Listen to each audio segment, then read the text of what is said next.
नमस्कार दोस्तों, स्वागत है आप सबका फाइनेंस फैक्ट के एक और नई वीडियो में। टेक्निकल एनालिसिस की जो कैंडलस्टिक पैटर्न की हम सीरीज में चल रहे हैं, इसमें आज हम बात करेंगे टू कैंडलस्टिक पैटर्न के एक और नए शेप की या कैंडलस्टिक पैटर्न की, जो है पियर्सिंग पैटर्न। पियर्सिंग पैटर्न भी है और ये बुलिश कैंडलस्टिक पैटर्न है। और अगर इसी में अगर जैसे कि हमने बात करी कि बियरिश भी होता है, तो अगर हम बियरिश की बात करें तो सेम जो पैटर्न है उसको डार्क क्लाउड कवर भी बोला जाता है। तो आज हम इस वीडियो में इन दो पैटर्न्स की बात करेंगे, पियर्सिंग और डार्क क्लाउड कवर। तो चलिए शुरू करते हैं आज का वीडियो। अब क्योंकि पियर्सिंग और dark cloud cover two candlestick pattern है, यानी कि इसमें दो कैंडलस्टिक यूज होंगे, उसमें दो ही टाइम फ्रेम यूज होंगे, यानी आपको एक साथ दो टाइम फ्रेम देखने पड़ेंगे। अब जैसे कि हमने एनगल्फिंग पैटर्न में भी देखा था कि जो सेकंड कैंडल होती है वो पहली कैंडल को पूरा का पूरा एनगल्फ यानी कवर कर लेती है। लेकिन पियर्सिंग पैटर्न की अगर हम बात करें तो पियर्सिंग पैटर्न में जो सेकंड कैंडल होती है वो फर्स्ट कैंडल को पूरा एनगल्फ नहीं कर पाती है, लेकिन जो फर्स्ट कैंडल का जो 50% है उससे ऊपर आके उसकी बॉडी जो है क्लोज होती है, यानी बॉडी जो है स्टार्ट होने के बाद सेकंड कैंडल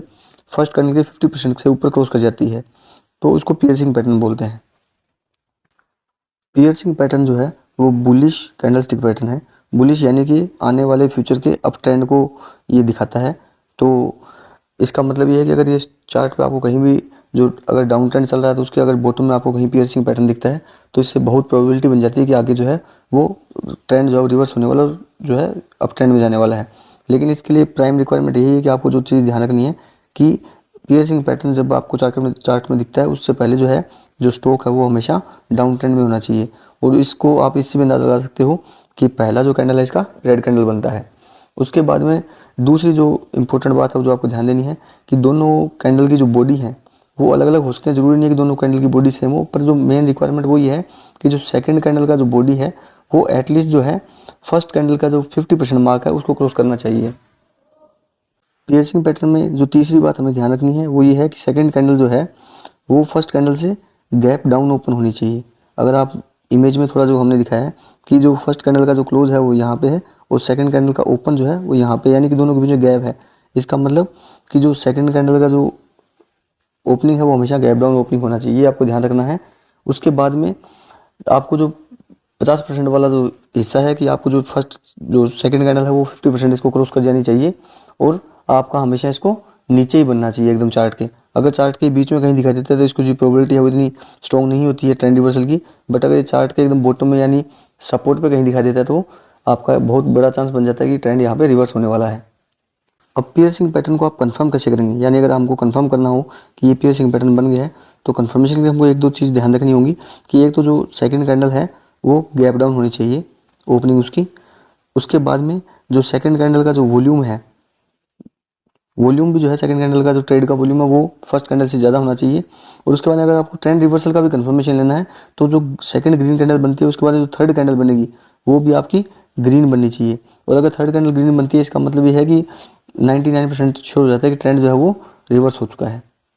अब हमको यहाँ पे जो पियर्सिंग पैटर्न जो बना है उसके पीछे की साइकोलॉजी को समझने की ज़रूरत है कि साइकोलॉजी क्या बोलते हैं, क्योंकि जो अगर आपको साइकोलॉजी समझ आ गई यहाँ पे मार्केट की तो आपको अपनी ट्रेडिंग का प्लान करने में ईजी हो जाएगा। तो अगर जैसे हम देख पाते हैं कि हमने बात की कि स्टॉक जो है वो डाउन ट्रेंड में होना चाहिए, तो जब स्टॉक डाउन ट्रेंड में था तो फर्स्ट जो कैंडल थी वो रेड कैंडल बनी, यानी इस दिन भी जो मार्केट में सेलर्स जो थे हैवी थे और उसके बाद उन्होंने प्राइस को और नीचे खींच लिया स्टॉक का। लेकिन सेकंड कैंडल जो ग्रीन बनी, लेकिन उससे पहले भी ये गैप डाउन ओपन हुई। यहाँ पे गैप डाउन ओपन का मतलब है कि सेलर सेकंड डे भी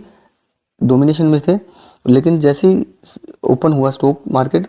उसके बाद बायर्स ने कंट्रोल ले लिया और सेलर्स को बाहर धकेल दिया और प्राइस को जो है वो पूरा ऊपर तक खींच के ले गए और 50% का जो मार्क था उसके मार्क से ऊपर ले जाके स्टॉक को बंद किया। तो इसका मतलब क्या है कि यहाँ से जो सेलर्स थे वो आउट ऑफ कंट्रोल हो गए और उसके बाद में यहाँ पे बायर्स जो थे वो डोमिनेंस में आ गए हैं। और जब बायर्स डोमिनेंस में आ गए इसका मतलब ये है कि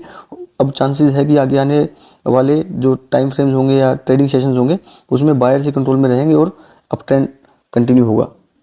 अब सबसे इंपॉर्टेंट बात कि आपको पियर्सिंग पैटर्न अगर चार्ट पर दिख जाता है तो उसके बेस पे आप ट्रेड कैसे करेंगे अपना, या एंट्री एग्जिट कैसे लेंगे।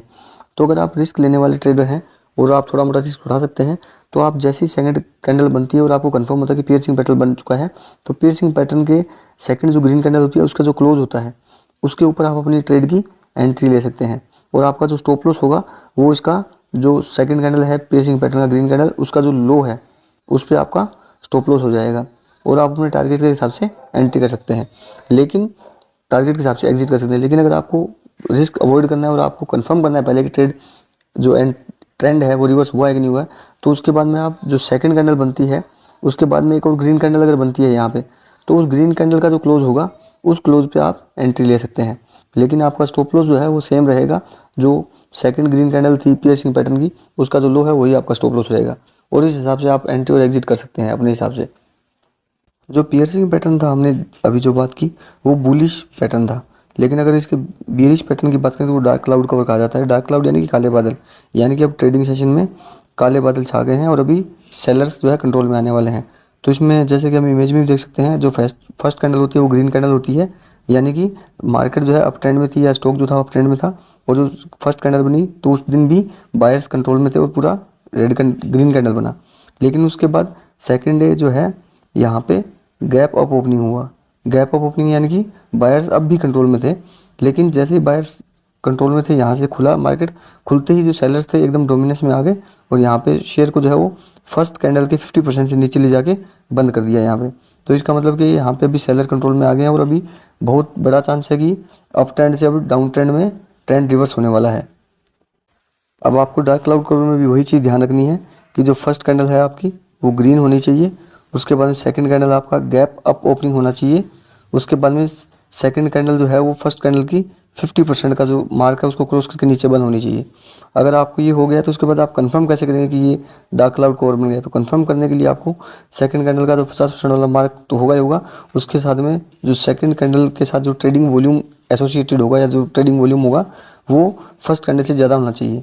बाकी दोनों कैंडल की जो साइज़ है वो एक जैसे भी हो सकते हैं या कम ज़्यादा भी हो सकते हैं। अब यहाँ पे डार्क क्लाउड कवर फॉर्मेशन के पीछे की साइकोलॉजी जो बोलती है कि जो डार्क क्लाउड कवर फॉर्मेशन बना उससे पहले स्टॉक जो था वो अप ट्रेंड में था और फर्स्ट कैंडल जब बनी तब भी स्टॉक जो था अप ट्रेंड में यानी कि बायर्स के कंट्रोल में था, और सेकंड डे फिर से गैप अप ओपनिंग हुआ यानी कि जिसने जो बायर्स का कंट्रोल दिखाया कि बायर्स अभी भी मार्केट में है और अप ट्रेंड जा सकता है। लेकिन जैसे ही मार्केट सेकंड डे ओपन हुआ, ओपन होते ही सेलर्स पूरा हावी हो गए मार्केट के ऊपर और उसको उन्होंने पूरा जो स्टॉक का प्राइस था उसको खींच के फर्स्ट कैंडल का जो 50% से नीचे ले जाके बंद कर दिया। इसका मतलब क्या है कि सेकंड कैंडल में ओपन होने गैप अप ओपनिंग होने के बाद में जस्ट सेलर्स जो थे उन्होंने बायर्स को एकदम पूरा आउट कर दिया मार्केट से और अभी सेलर्स कंट्रोल में आ गए हैं। तो इससे चांस बनता है कि अभी सेलर्स ही कंट्रोल में रहेंगे और फ्यूचर में डाउन ट्रेंड कंटिन्यू हो सकता है। अब अगर चार्ट पे आपको डार्क क्लाउड कवर दिख गया है तो आप उसके बेस पे एंट्री कैसे लेंगे, यानी ट्रेड कैसे करेंगे? तो ट्रेड करने के लिए आपको अगर आप थोड़ा सा रिस्क ले सकते हैं तो जो सेकंड कैंडल बनती है पैटर्न की उसके जो क्लोज होगा उसके ऊपर आप अपनी एंट्री ले सकते हैं ट्रेड की, और जो आपका स्टॉप लॉस रहेगा वो जो आपका सेकंड कैंडल का जो हाईएस्ट है हाई उसके ऊपर आपका स्टॉप लॉस रहेगा। लेकिन अगर आप ट्रेंड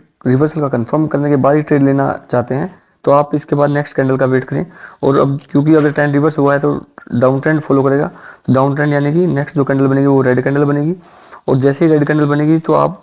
जो नेक्स्ट कैंडल है उसकी जो क्लोजिंग है उसके ऊपर आप अपनी एंट्री लें, लेकिन आपका स्टॉप लॉस वही सेम ही रहेगा जो पहले वाली कैंडल क्या था या रिस्क जो आपने लिया था उस टाइम में, यानी कि जो पैटर्न का जो सेकंड कैंडल होता है उसकी हाई पे आपका स्टॉप लॉस रहेगा।